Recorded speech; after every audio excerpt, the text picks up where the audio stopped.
Este contenido es una producción de More God Foundation. Suscríbete, síguenos y encuéntranos en todas nuestras redes sociales.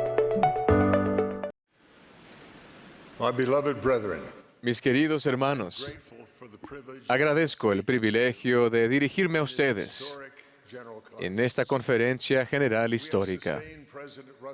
Hemos sostenido al presidente Russell M. Nelson como el presidente número 17 de la Iglesia de Jesucristo de los Santos de los Últimos Días. Y he tenido la bendición de trabajar con él cada día. Y al hacerlo he sentido la confirmación del Espíritu de que el presidente Nelson ha sido llamado por Dios para dirigir la Iglesia verdadera del Señor. También tengo un testimonio de que el Señor ha llamado al Elder Gong y al Elder Soares a servir como miembros del quórum de los 12 apóstoles. Los amo y los sostengo. Mediante su ministerio, ellos bendecirán vidas en todo el mundo. Esta conferencia es más histórica por otra razón. El presidente Nelson ha anunciado un inspirado avance en el plan organizado que el Señor tiene para su iglesia. Dicho plan incluye una nueva estructura para los quórums del sacerdocio en los barrios y estacas, para que podamos cumplir mejor nuestras responsabilidades del sacerdocio. Todas esas responsabilidades tienen que ver con la forma en que los poseedores del sacerdocio cuidamos de los hijos de nuestro Padre. El plan del Señor para que sus santos proporcionen un cuidado amoroso se ha llevado a cabo de muchas maneras. En los primeros días de Nabú, el profeta José Smith necesitaba una forma organizada de cuidar del gran número de conversos, en su mayoría pobres, que llegaban a la ciudad. 4 de mis bisabuelos estaban entre ellos, los Eyring, los Bennion, los Romney y los Smith. El profeta organizó el cuidado de esos santos de forma geográfica. En Illinois, esas divisiones de la ciudad se llamaban barrios. Cuando los santos cruzaron las llanuras, el cuidado de los unos por los otros se organizó en compañías. Uno de mis bisabuelos paternos regresaba de su misión en lo que ahora es conocido como Oklahoma, cuando se encontró con una compañía en el camino. Estaba tan débil debido a una enfermedad que él y su compañero se hallaban recostados en un pequeño carromato. El líder de la compañía envió a 2 mujeres jóvenes para que ayudaran a quien quiera que estuviese en el carromato. Una de ellas, una hermana joven que se había convertido en Suiza, miró a uno de los misioneros y sintió compasión. Él se salvó gracias a esa compañía de santos. Se recuperó lo suficiente para caminar el resto del trayecto hasta el valle del lago Salado con la joven que lo rescató a su lado. Se enamoraron y se casaron. Él llegó a ser mi bisabuelo Henry Eyring y ella mi bisabuela María Bomeli Eyring. Años después, cuando la gente comentaba la gran dificultad de cruzar un continente, ella decía: «Oh, no fue difícil. Mientras caminábamos, hablábamos durante todo el trayecto del milagro que era el que ambos hubiésemos hallado el Evangelio verdadero de Cristo. Fue la época más feliz que recuerdo». Desde entonces, el Señor ha utilizado varias maneras para ayudar a sus santos a cuidar el uno del otro. Ahora Él nos ha bendecido con quórums fortalecidos en los barrios y las estacas. Quórums que trabajan en coordinación con todas las organizaciones del barrio. Tanto los barrios municipales como las compañías y los quórums fortalecidos han necesitado al menos 2 cosas para tener éxito en cumplir el propósito del Señor de que sus hijos cuiden unos de otros de la manera en que Él los cuida. Tienen éxito cuando los santos sienten el amor de Cristo el uno por el otro, por encima de su interés personal. Las Escrituras lo llaman caridad, el amor puro de Cristo. Y tienen éxito cuando el Espíritu Santo guía a aquel que cuida a fin de que sepa lo que el Señor sabe que es mejor para la persona a la que está tratando de ayudar. Una y otra vez, las últimas semanas, los miembros de la Iglesia han actuado en mi presencia como si de alguna manera hubiesen anticipado lo que el Señor iba a hacer. como se anunció hoy. Permítanme darles algunos ejemplos. El primero, un sencillo discurso en una reunión sacramental que dio un maestro en el sacerdocio arónico, y quien comprende lo que los poseedores del sacerdocio pueden lograr mediante su servicio al Señor. El segundo, un poseedor del sacerdocio de Melquisedec que con el amor de Cristo sintió la inspiración de servir a una familia. Primero, permítanme compartir las palabras del joven que discursó en la reunión sacramental a la que asistí. Traten de recordar cómo eran ustedes cuando tenían 14 años y escuchen para oírle decir más de lo que es razonable que sepa un hombre tan joven. Realmente me ha gustado ser miembro del quórum de maestros de nuestro barrio desde que cumplí 14 años. El maestro sigue teniendo todas las responsabilidades de un diácono, más otras más, ya que algunos de nosotros maestros, otros lo serán algún día y todos en la iglesia son bendecidos por el sacerdocio. Es importante que todos sepamos más acerca de los deberes del maestro.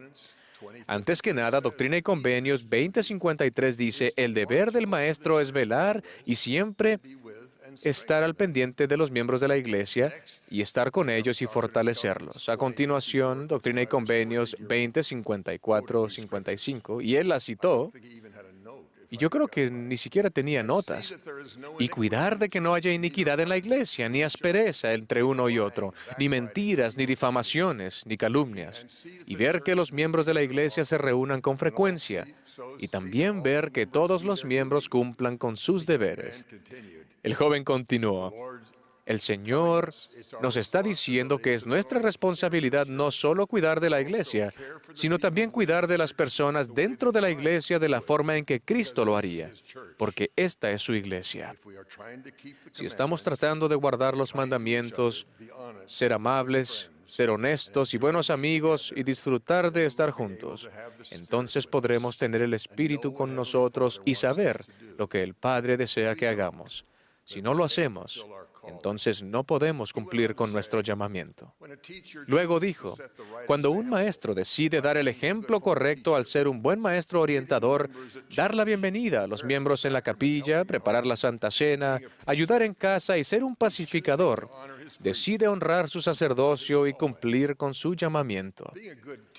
Ser un buen maestro no solo significa ser responsable cuando estamos en la capilla o en las actividades. El apóstol Pablo enseñó, sé ejemplo de los creyentes en palabra, en conducta, en amor, en espíritu, en fe y en pureza. Y después dijo, no importa dónde estemos ni qué estemos haciendo, podemos ser un buen ejemplo de rectitud en todo momento y en todo lugar. Después dijo, mi papá y yo somos maestros orientadores de la familia Brown. Cada vez que vamos disfruto mucho la visita y conocerlos más. Algo que me gusta de los Brown es que cada vez que los visitamos están dispuestos a escuchar y siempre tienen buenas historias para compartir. Cuando conocemos bien a las personas del barrio por medio de la orientación familiar, es más fácil hacer el siguiente deber de un maestro, que es saludar a los miembros de la capilla. Ayudar a la gente a sentirse bienvenida e integrada en la iglesia permite que todos en el barrio se sientan amados y preparados para tomar la Santa Cena. Después de dar la bienvenida a los miembros que han venido a la iglesia, los maestros ayudan cada domingo al preparar la Santa Cena. Lo disfruto porque todos son tan reverentes. Siempre siento el Espíritu cuando preparo y reparto la Santa Cena. Es una bendición hacerlo cada domingo. Algunos servicios como repartir la Santa Cena son algo que las personas ven y nos agradecen por hacerlo. Pero otros servicios como prepararla, por lo general se hacen sin que nadie lo note. No es importante que la gente vea que prestamos servicio. Lo que importa es que el Señor sabe que le estamos sirviendo a Él. Como maestros siempre debemos tratar de fortalecer a la iglesia, amigos y familia al cumplir con nuestras responsabilidades del sacerdocio. No siempre es fácil, pero el Señor no nos da mandamientos sin prepararnos una vía para que cumplamos lo que nos ha mandado. Cuando finalizó el joven su discurso, yo seguí asombrándome de su madurez y sabiduría. Y resumió todo, diciendo, sé que llegaremos a ser mejores si elegimos seguir a Jesucristo. Otra historia de servicio en el sacerdocio se relató hace un mes en una reunión sacramental de barrio, y yo estuve allí. Este experimentado poseedor del sacerdocio no sabía que mientras hablaba estaba describiendo exactamente lo que el Señor desea que suceda con los quórums fortalecidos del sacerdocio. Esta es la esencia de su relato. A él y a su compañero de orientación familiar se les asignó prestar servicio a 7 familias. Casi todas no querían ser visitadas. Y quizás les suene un poco familiar a algunos de ustedes. Cuando los maestros orientadores iban a sus apartamentos, se negaban a abrir la puerta. Cuando llamaban por teléfono, no respondían. Cuando dejaban mensajes, no se les devolvía la llamada. Este compañero mayor finalmente recurrió a ministrar escribiendo cartas. Comenzó a utilizar sobres de color amarillo brillante con la esperanza de obtener alguna respuesta. Una de las 7 familias estaba compuesta por una hermana soltera menos activa que había emigrado de Europa. Tenía 2 hijos pequeños. Tras muchos intentos de contactarla, recibió un mensaje de texto. Con brusquedad, ella le hizo saber que estaba demasiado ocupada para recibirlos. Tenía 2 empleos y además estaba en las Fuerzas Armadas.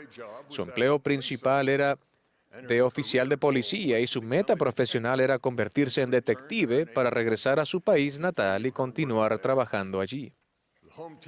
El maestro orientador nunca pudo visitarla en su hogar. Periódicamente le enviaba mensajes de texto.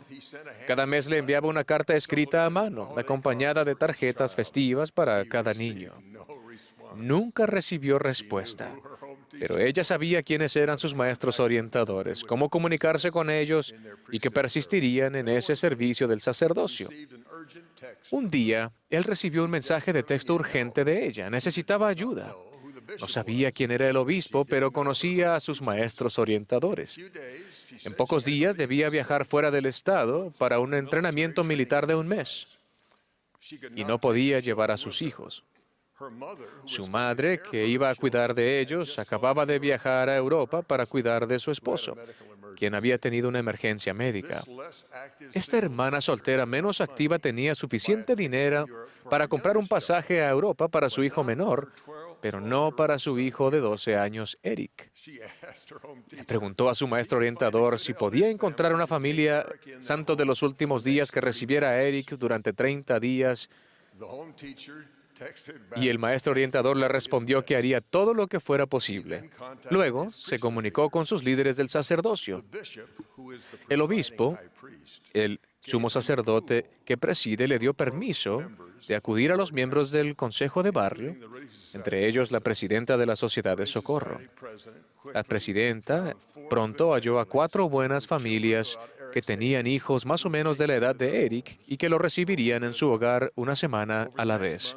A lo largo del mes, esas familias le dieron de comer, hicieron lugar para él en sus apartamentos o casas pequeñas, lo llevaron a sus actividades de verano previamente planificadas, lo llevaron a la iglesia, lo incluyeron en sus noches de hogar y más.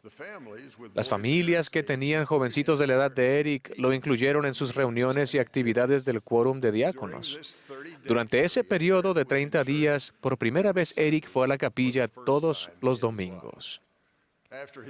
Después de que su madre regresó del entrenamiento, Eric continuó asistiendo a la iglesia, por lo general con una de las 4 familias que se habían ofrecido de voluntarias, incluso los maestros orientadores de su madre.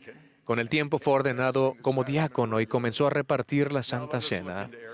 Ahora imaginemos el futuro de Eric.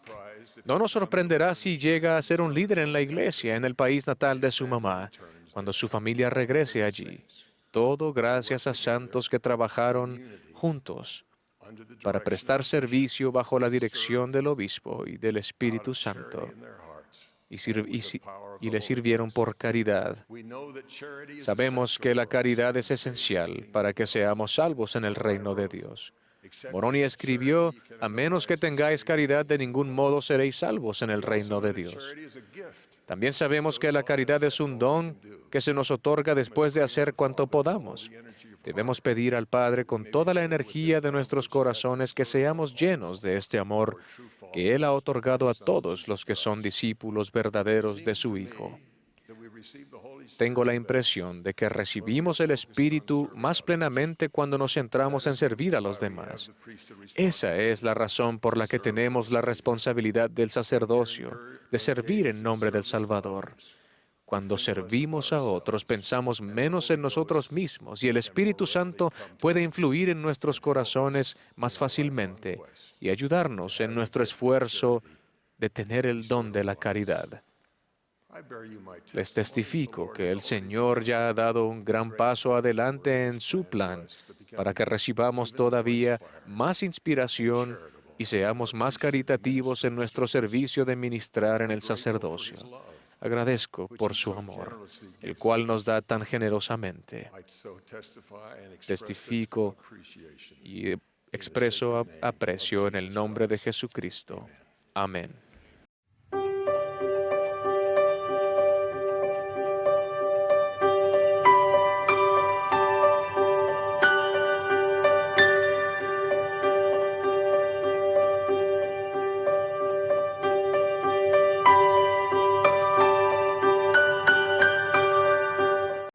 Este contenido es una producción de More God Foundation.